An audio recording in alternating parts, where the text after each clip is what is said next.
So what does it really take to break a curse? I'll give you a hint, it has nothing to do with magic swords or powerful potions. Let's dig into this incredible fairy tale to uncover a lesson about the true nature of kindness that's as relevant today as it ever was. Okay, so every great story kicks off with a big problem, right? And this one starts with a doozy, a powerful curse placed on Princess Alira. The sorceress Morwen doesn't just curse her, she leaves behind a riddle. The spell can only be broken by kindness, free of greed. But what does that actually mean in practice? Now, this wasn't your typical sleeping curse or a poison apple. No, this was something way more insidious. It literally split the princess's life in two, forcing her to exist as two completely different beings. Think about it. By day, she's the perfect princess, radiant, admired, the beloved future of her kingdom. But then the sun sets, and poof, she becomes a shadow, a silent black cat, totally alone and completely invisible to the very same people who cheered for her just hours before. And here's what I find so fascinating. The key to fixing this whole mess, the solution to this powerful curse, wasn't some epic quest or magical artifact. Nope, it was hidden in a simple human action, an act of kindness that had absolutely zero selfish motive behind it.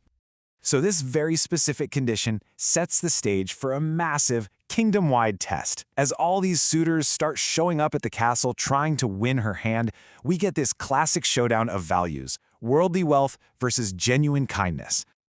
You've got princes and dukes from all over the world arriving with these incredible, extravagant gifts. But look closer. Do you see the pattern? Jeweled crowns, promises of heroic deeds, entire ships full of spices. These weren't gifts. They were transactions. They were all trying to buy a prize. Every single action was about what they could get in return. Meanwhile, far away from all that pomp and circumstance, we meet Thomas. He's just a stable boy, living a quiet life, and get this, he has no idea about the curse. He doesn't even know there's a reward. His life is defined by simple, everyday compassion, not ambition. And his offerings couldn't be more different from the suitors. We're not talking crowns or jewels, we're talking about a saucer of milk, for what he thinks is just a stray cat, a warm place to rest. He expected nothing back. It was just pure kindness, offered for its own sake. All of this builds to the story's climax. Just when it seems like time is about to run out, the sorceress Morwen comes back, and she is not playing around. She wants to make the curse permanent. The stage is set for one final, ultimate test. Morwen just drops this bombshell, her final ultimatum. The stakes are suddenly higher than ever. That window to break the curse, it's closing, and it's closing fast. The whole kingdom is just thrown into despair. But here's the irony. Morwen's last act of cruelty, whipping up this terrible blizzard, is the very thing that sets the solution in motion. Because Thomas, worried about his little cat friend, goes out searching for her in the storm. He finds her shivering, about to freeze, and he makes the ultimate sacrifice. He gives her his only cloak. And with that one simple phrase, "Better I freeze than you, little one," the condition is met. That's the moment.